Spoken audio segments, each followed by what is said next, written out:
Ladies, let me tell you something. If a man can go 3 days without hearing from you and feel nothing, I need you to hear me clearly. That is not him being busy. That is not him needing space. That is a man who has never been given a reason to miss you. And today, I'm going to hand you that reason. 3 words. That's all it takes. 3 little words that slip past every wall a man has ever built, land right in the center of his chest, and start playing on a loop in his mind at 2 in the morning. Not I love you. Baby, men hear I love you all the time, and it slides right off them like rain off a windshield. Not I miss you.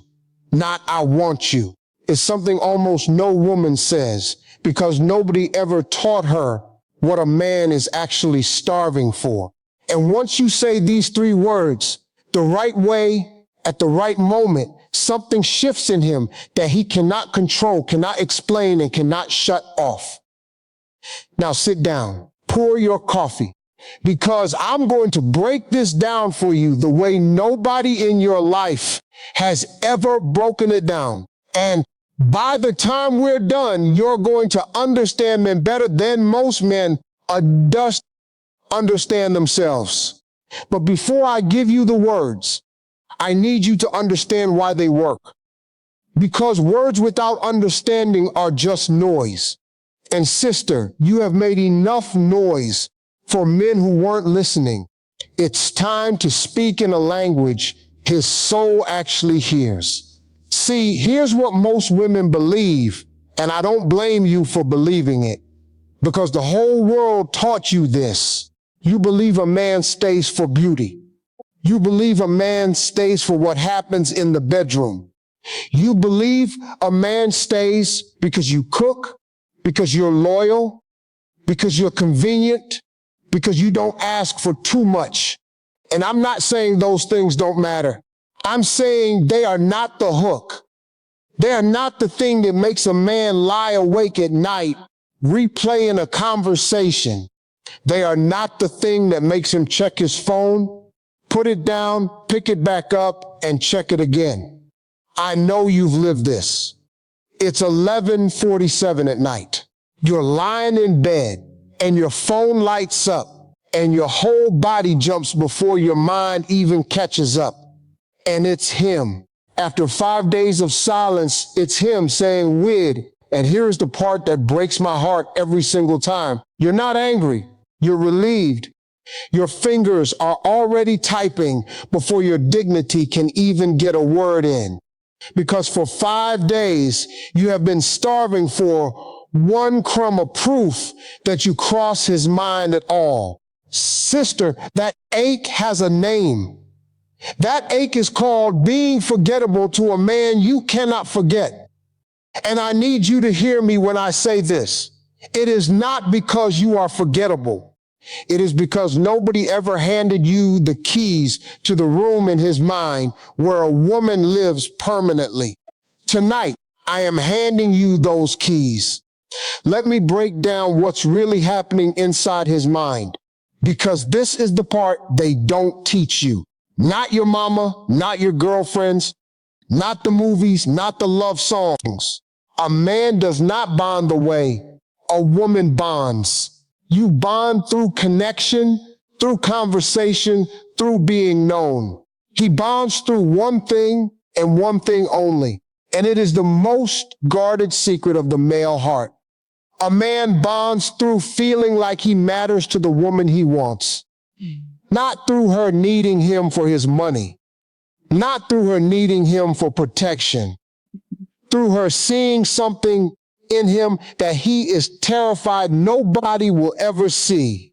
Every man you have ever met is walking around with a quiet secret question burning a hole in his chest. And that question is not, am I rich enough? It is not, am I handsome enough? The question is, does anybody believe in the man I'm trying to become? His father probably never answered that question for him. His boss sure doesn't. His friends are competing with him. The whole world grades him on what he produces. And then you come along and you grade him on what he provides. And baby, you just became one more report card in a life full of report cards. Now hear me on this. I am not blaming you. You were never told. You were told to look good, to be sweet, to keep him happy, to not be too much. Nobody sat you down and said, sister, the way into a man's permanent memory is not through his eyes or his stomach. It is through the locked door in his chest, where he keeps the boy he used to be and the man he's praying he becomes. And there are 3 words that open that door. 3 words that, once spoken with sincerity, echo in a man for years. I have watched grown men, hard men, men with beards and bank accounts and brick wall faces go soft in the eyes, repeating 3 words a woman said to them 15 years ago. 15 years, ladies. 1 sentence. Still echoing. You know what I'm talking about, don't you? You've seen it. You've seen a woman who was not the prettiest woman in the room, not the youngest, not the one with the most going on paper. And yet some man orbited her like she was the sun itself. And everybody whispered, what does he see in her? I will tell you what he sees in her. He sees the one place on earth where he feels like a king without having to conquer anything first. That woman, whether she knew it or not, was speaking the 3 words. Now, I can feel some of you getting impatient. Just tell me the words. I will. But I promised you transformation, not trivia. If I hand you a sentence without rebuilding the ground underneath it, you'll say it once. It will fall flat because you don't believe it yet. And you'll decide it doesn't work. It works. It has worked since the first woman ever looked at the first man and saw more in him than he saw in himself. So let me take you deeper, because once you understand the machinery, you will never again waste your magic on a man who hasn't earned it. And you will never again be silent with a man who has. Let me tell you about a woman I know. Let's call her Maya. Maya was 36, beautiful, successful, the kind of woman who walks into a room and the temperature changes. And Maya came to me confused because she had been dating a man named Andre for 8 months, and she could feel him drifting, not cheating, not lying, just drifting, the way a boat drifts when nobody has dropped an anchor. She said, I don't understand it. I cook for this man. I look good for this man. I support him. I don't nag. I don't pressure him. What else is there? And I asked Maya one question. I said, when Andre talks about the thing he's building, that business he's been grinding on for 2 years, what do you say? And she got quiet. She said, I tell him that's nice. I tell him I hope it works out. I said, baby, you just told me everything. I hope it works out is what you say about the weather. I hope it works out is what you say about a casserole. That man is out there every day fighting a war nobody claps for. And the woman he loves is grading his dream like a side dish. Maya's eyes filled up because she knew. She had never once, not one time in 8 months, told that man she believed in him. Not because she didn't, because nobody told her that's the language men keep forever. Hold on to Maya. We're coming back to her. Because what she did next, with exactly 3 words, changed everything. And I want you to see it happen in real time. But first, let's go deeper into the machinery, because I want you to understand this so well that you could teach it to your daughter, your niece, your best friend who's crying on your couch right now.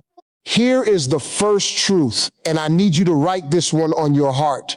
A man does not fall in love with what you do for him. He falls in love with who he gets to be around you.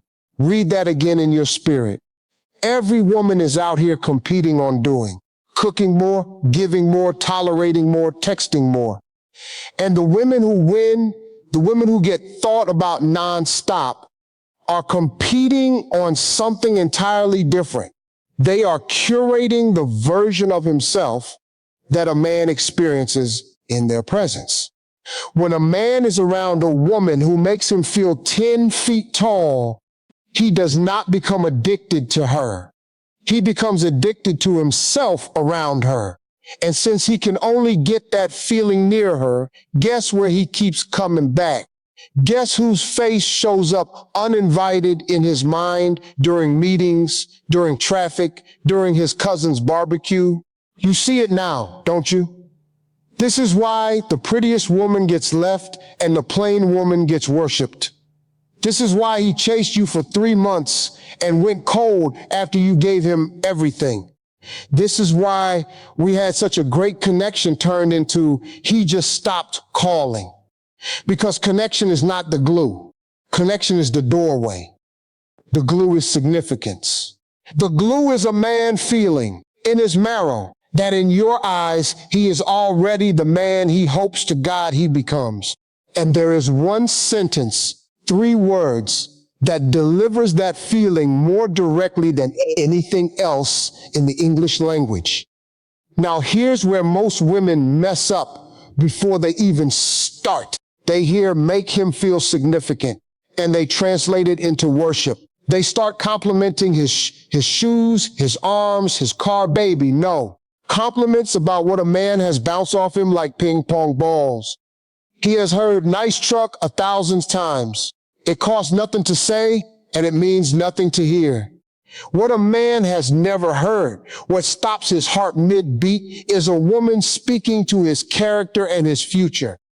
Not you look good, not you're so smart. Something deeper, something that tells him she sees the blueprint, not just the building.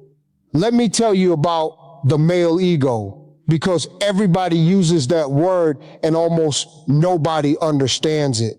The male ego is not arrogance. Arrogance is the costume. The ego is the engine. A man's ego is the furnace that every single ambition he has ever had gets burned in. It is why he works the overtime. It is why he flinches when you correct him in public.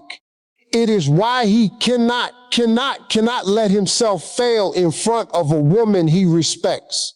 And here is the secret that the women who get worshiped all know, whether by instinct or by accident.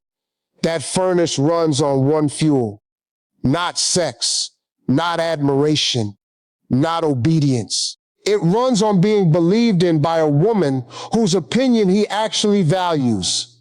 When that fuel is present, a man will move furniture with his bare hands. He will build businesses, fix his credit, apologize to his mama, learn to communicate, become somebody he barely recognizes, and he will credit her for all of it while insisting he did it himself. When that fuel is absent, the same man becomes a stranger on your couch, remote in hand, soul in neutral. You can cook for him, cry for him, pray for him, and he will sit there like a radio between stations, because the woman in his house is speaking a language that does not reach the furnace. So now the question becomes, what is the fuel made of?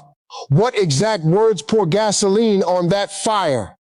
Sister, we are getting there. And I promise you, when I give you the 3 words, part of you is going to say, that's it? That's too simple. And I need you to fight that thought, because the most powerful truths on this earth are always simple. I forgive you is simple. I do is simple. The words that change a life are never long. They are just true, and they are aimed at exactly the right spot. Before I say them, I want to show you what happens inside a man when he hears them, because the psychology is everything. When a woman a man desires looks at him and speaks belief over him, 3 things happen in his mind in this exact order. First, disbelief. He has been graded his whole life.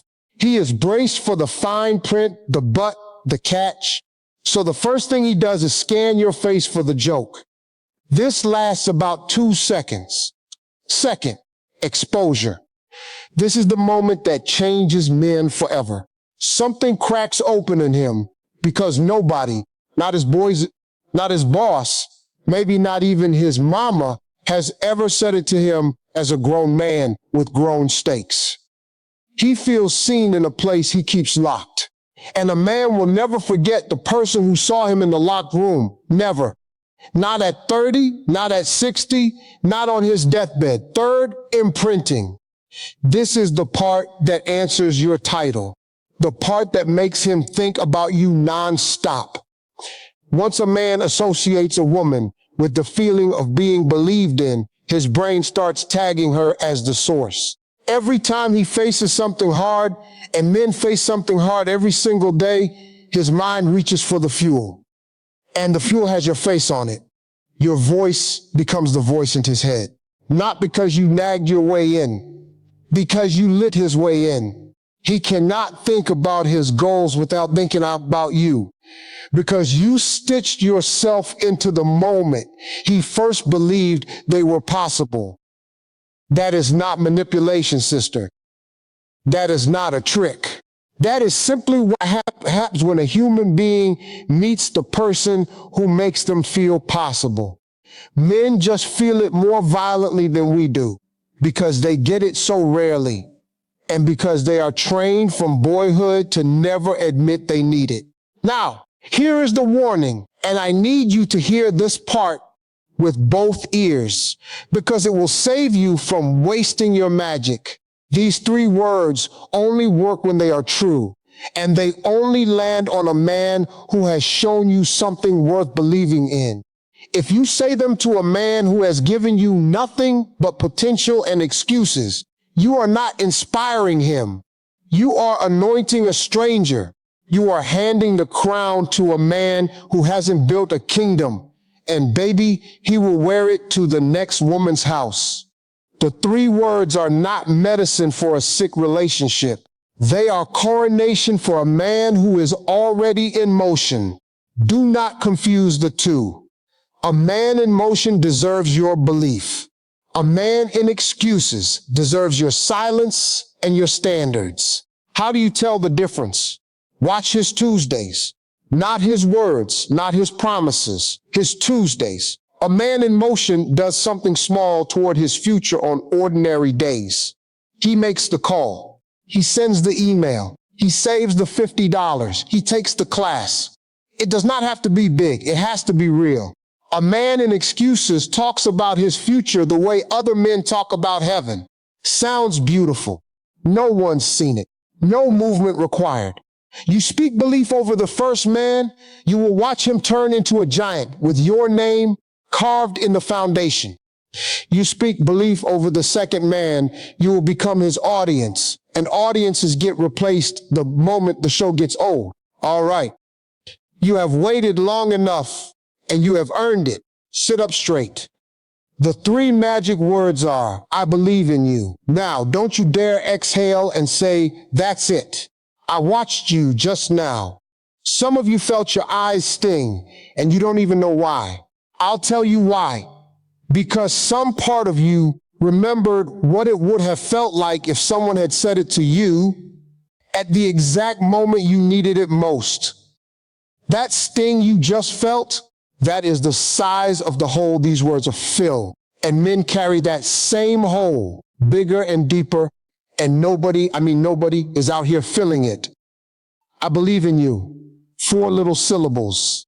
But sister, each word is a key turning in, not different, lock. And I'm going to take them apart one at a time because the way you say them matters as much as the words themselves. Start with I. That word is doing more work than you know. When you say, I believe in you, you are not reporting that somebody somewhere thinks he's all right. You are staking your own name on him. You are a woman he respects, a woman whose judgment he trusts, a woman he wants to impress. And you are stepping forward personally and saying, my eyes have examined you, and my verdict is belief. Men are surrounded by vague goodwill their whole lives. Good luck, bro. Hope it works out. That's what's up. It is weather. It is wallpaper. But I believe from one specific woman, that is a signature on a contract. That is somebody with something to lose, putting it on the line. And because men understand risk better than they understand feelings, the personal stake is what makes it real to him. You didn't say you'll do great. You said, I believe. You put yourself in the sentence. That's why it lands like a hammer wrapped in velvet. Now, the second word, and this is the engine of the whole thing, believe. Not hope, not think, not wish, believe. Hope is passive. Hope sits on the porch and watches the sky. Belief is active. Belief has already seen the future and come back to report it. When you tell a man, I hope you get that promotion, you have politely informed him that the outcome is in doubt. When you tell a man, I believe you're going to get that promotion, you have told him the verdict is already in, and he just hasn't caught up to it yet. Men organize their entire lives around what they think is possible. And you, with one word, just expanded what is possible. You moved the horizon. And here is the delicious part, the part that makes him think about you nonstop. From that day forward, he is not working toward the goal anymore. He is working toward being right about the woman who was right about him. You have braided yourself into his ambition. Every step he takes toward the dream, he is walking toward your voice. Let me tell you about Rachel. Rachel was married to a man named Derek for 11 years, and she told me, with tears rolling down her face, we are roommates. We are polite roommates who share a mortgage. Derek was a good man, faithful, paid the bills. But somewhere around year 7, the light went out of him.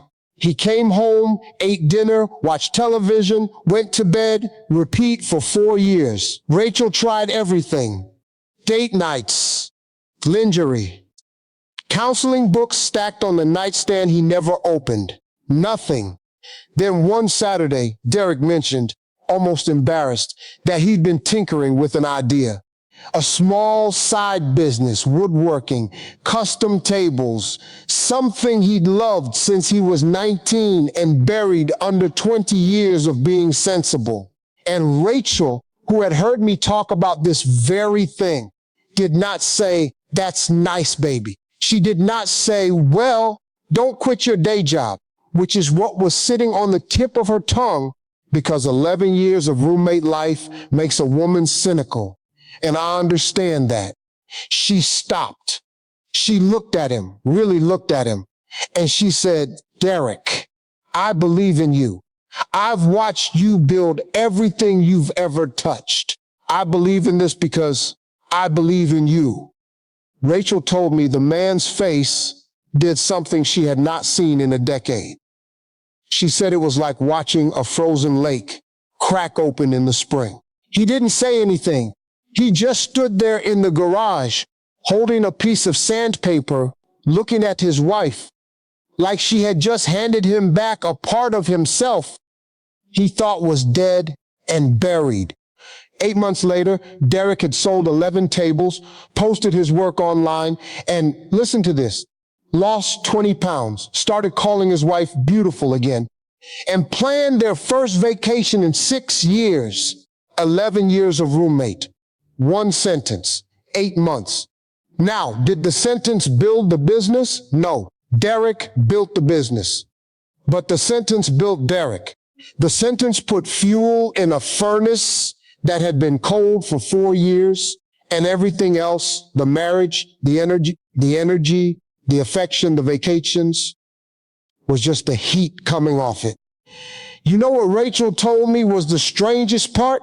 She said, now he calls me from the lumber yard. He calls me from the truck. He sends me pictures of table legs, Steve. Table legs. And I told her, baby, that's not about the tables. You have become the voice in his head that says his future is real. He is not sharing table legs with you. He is sharing proof with the woman who believed first. That is what nonstop looks like in real life.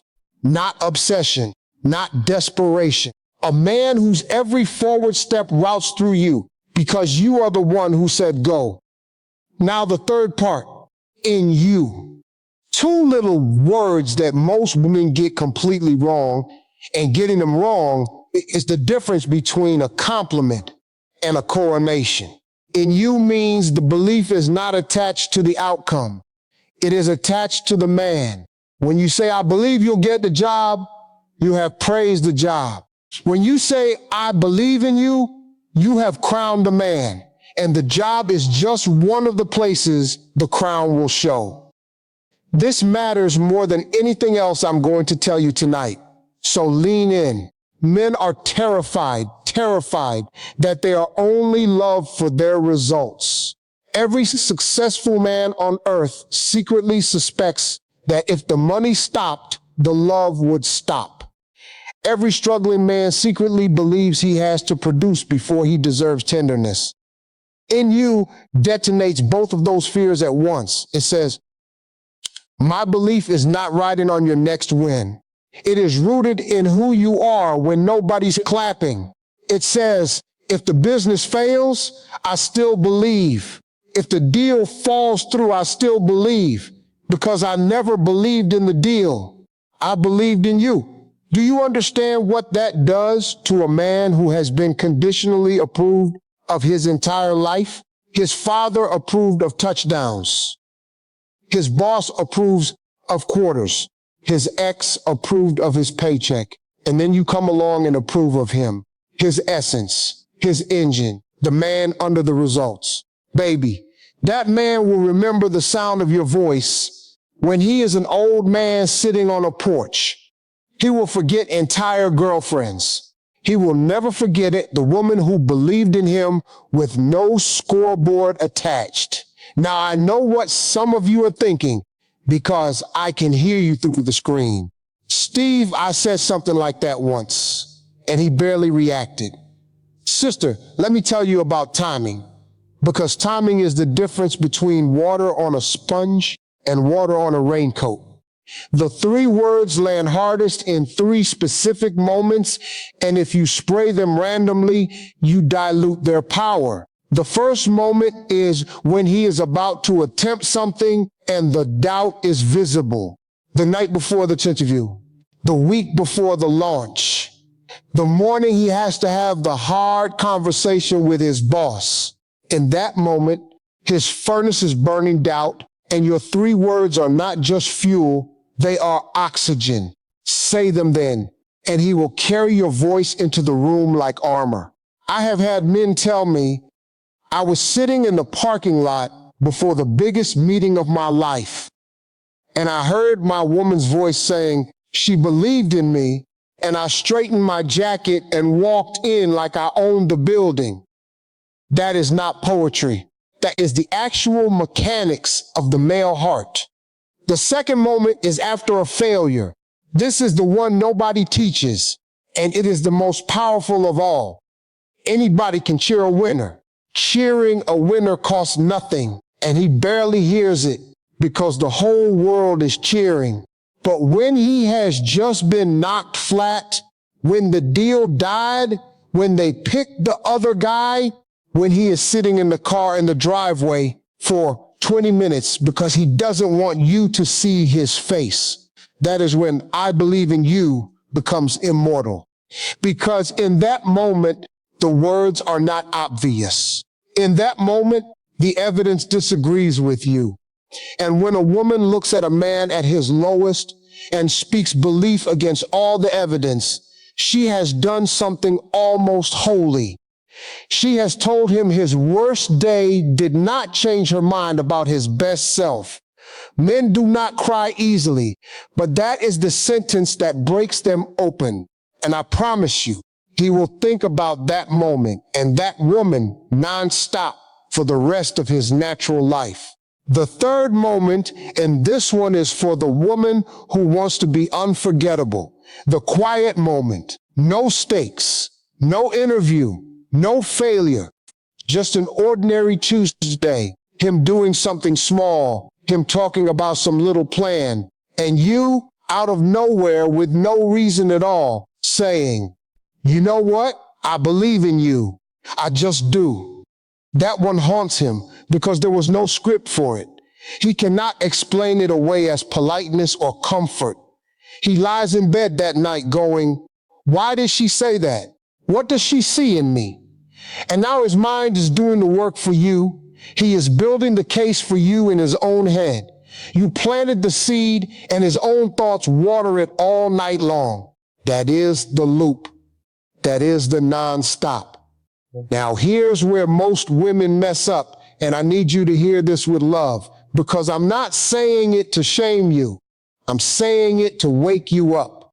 Most women can't say these three words sincerely, not because they don't feel them, but because resentment has boarded up the door. You cannot say, I believe in you through your teeth. A man can smell a script the way a dog smells fear. If you say it while a part of you is thinking, for all the good it'll do, he will hear the words and feel the vacancy. And vacancy is worse than silence. So before the words come to work, and the work is this, you have to actually look at the man long enough to find the thing worth believing in. It is there.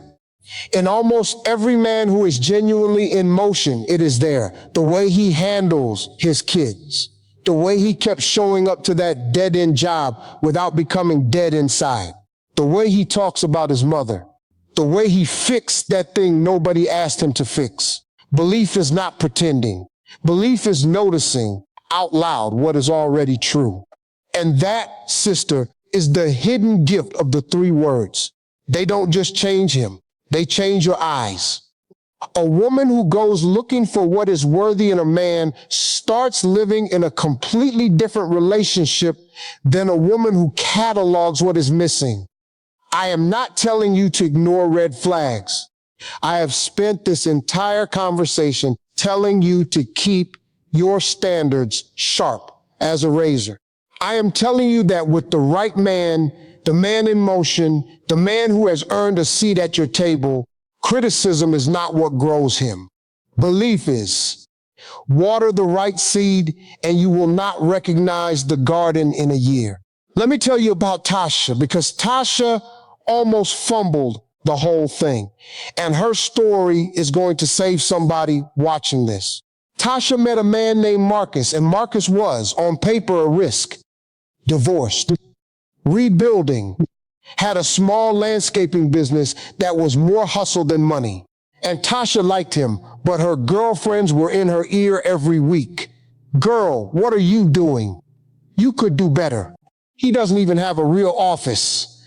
And Tasha started grading him. Every date became an audit. Every story he told about his plans got a polite smile and a private eye roll. And Marcus, who was not stupid, felt it.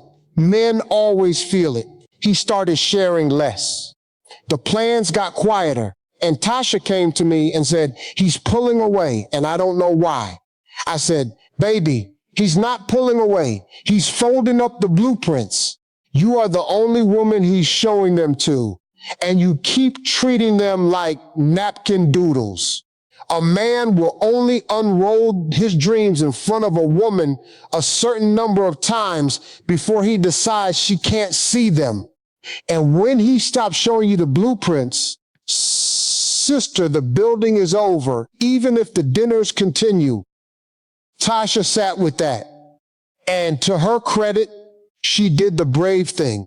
The next time Marcus mentioned a contract he was bidding on, a big one, the kind that could change his whole year, she put her fork down. She waited until he looked at her, and she said, Marcus, I want you to hear me. I believe in you. I've watched how you work. I believe you're going to get it. And even if you don't, I believe in where you're going.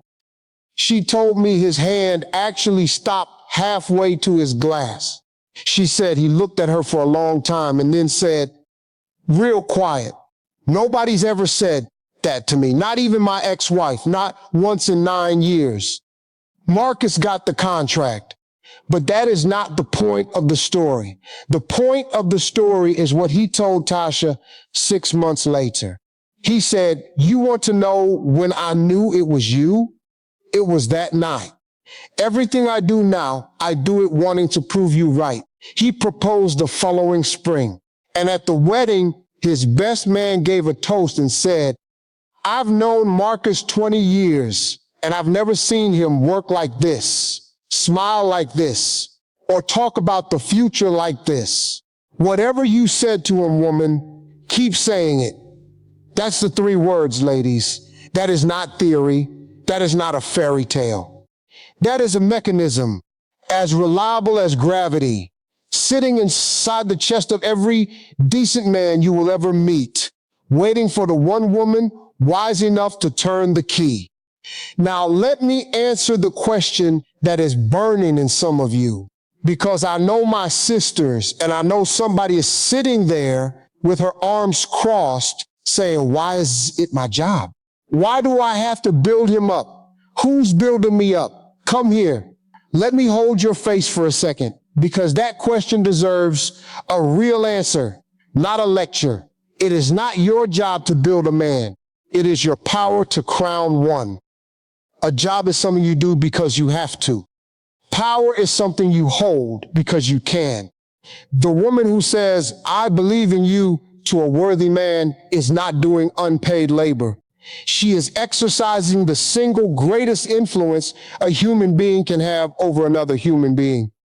And here is what the arms crossed question always misses. The man who receives genuine belief from a woman becomes a fountain. Everything you pour into his furnace comes back out as heat in your direction.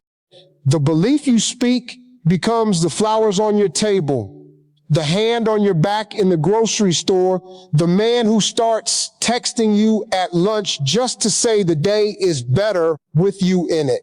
Men are mirrors, baby. They return what they receive, magnified. The woman who says, "Nobody builds me up," while withholding belief, is standing in front of a cold mirror, demanding it warm up first. And to the woman who has been poured out for men who poured nothing back, I see you. I am not talking to you about them. Those men were never in motion, and no sentence on earth was going to save a man committed to standing still. I am talking to you about the next one. The one whose Tuesdays show movement, the one who has earned your eyes. For him, you carry a weapon and a gift in the same sense, and it is a tragedy for you to holster it because the last man was a thief. Now, let me give you the language, because some of you are thinking, I can't just blurt out, "I believe in you" at dinner. It'll sound strange. Sister, you are right, and I've got you. The 3 words wear many outfits, and I'm going to give you the whole wardrobe so you can dress them for your man and your moment. The soft version for the ordinary Tuesday. You know what I love about you? When you decide something, it happens. I believe in you. I always have.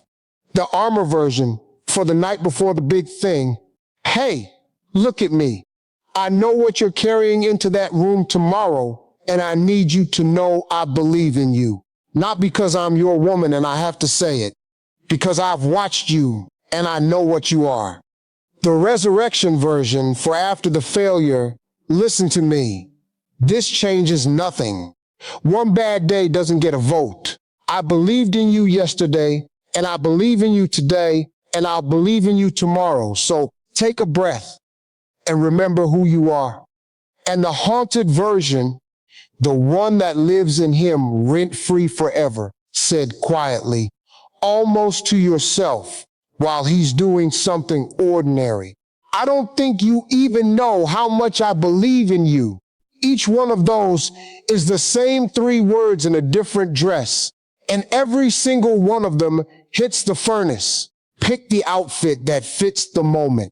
Say it like you mean it, because you do. And then, and this is crucial, stop talking. Do not water it down with a joke. Do not follow it with advice. Do not add, but you really need to fix your resume. The 3 words are a complete sentence and a complete gift. Let them hang in the air. Let him sit in them. Silence after the words is not awkward, sister. Silence after the words is the sound of a man being permanently rearranged.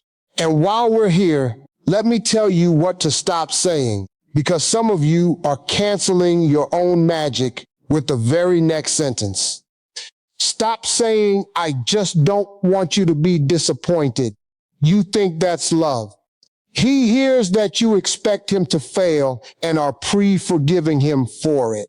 Stop saying, that's nice, baby, while looking at your phone. You think that's neutral. He hears that his dream is background noise. Stop saying, well, as long as it makes you happy. That is the coldest sentence in a woman's arsenal, and some of you deploy it like weather. He hears your joy is your problem. And above all, stop telling his dream to wait for a more convenient season. Maybe when things settle down. Things never settle down. Life does not settle down. The dream is the thing that makes the settling worth doing. When you postpone his dream, you are not being practical. You are telling him the man he's trying to become can wait. And baby, a man who hears that enough times stops trying to become anyone at all. And then one day, you're sitting across from a stranger on your couch, remote in hand, soul in neutral, wondering where he went. He went where his dream went. You buried them together. Now let me widen the lens, because this is bigger than one sentence. And I want you to leave here with the whole map, not just one road. The 3 words are the master key, but a wise woman understands the building it unlocks. A man thinks about a woman nonstop when she becomes attached in his mind to his future self. That is the whole game. Everything else, the texting strategies, the waiting 3 hours to reply, the posting pictures to make him jealous, that is fireworks. Bright, loud, gone in 8 seconds. And nobody builds anything under fireworks. But when a woman plants herself in a man's vision of who he is becoming, she becomes load-bearing. You cannot remove a load-bearing wall without the whole house coming down. He cannot imagine the successful version of himself without her in the picture, because she was the one who believed the picture was possible before there was any proof. And listen, this is why the women who play games always lose the long game to the women who speak belief. Games make a man think about you tonight. Belief makes a man think about you for years. Games create anxiety, and anxiety fades the moment the game ends. Belief creates identity, and identity is forever. I have counseled men in their 60s who still light up, still sit up straighter, still get a little thunder in their voice, talking about the woman who believed in them when nothing else did. Some of those men didn't even end up with those women, and they still carry them like a medal. That is the depth of the imprint we are talking about.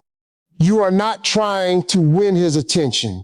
You are trying to become part of his foundation. Attention wanders, foundations hold. Now, I need to speak to a specific woman for a moment, because she is watching and she is tired. She has given and given and given. She has encouraged men who never encourage her back.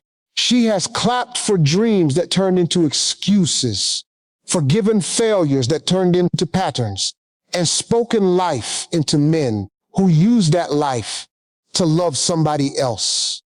And she is sitting there right now thinking, this sounds beautiful for somebody else. My believing days are done. Sister, come here. Look at me. Your believing days are not done. Your believing days are getting discerning, and there is a world of difference between the two. The problem was never that you believed. The problem was the address you mailed the belief to. You were FedExing diamonds to a vacant lot.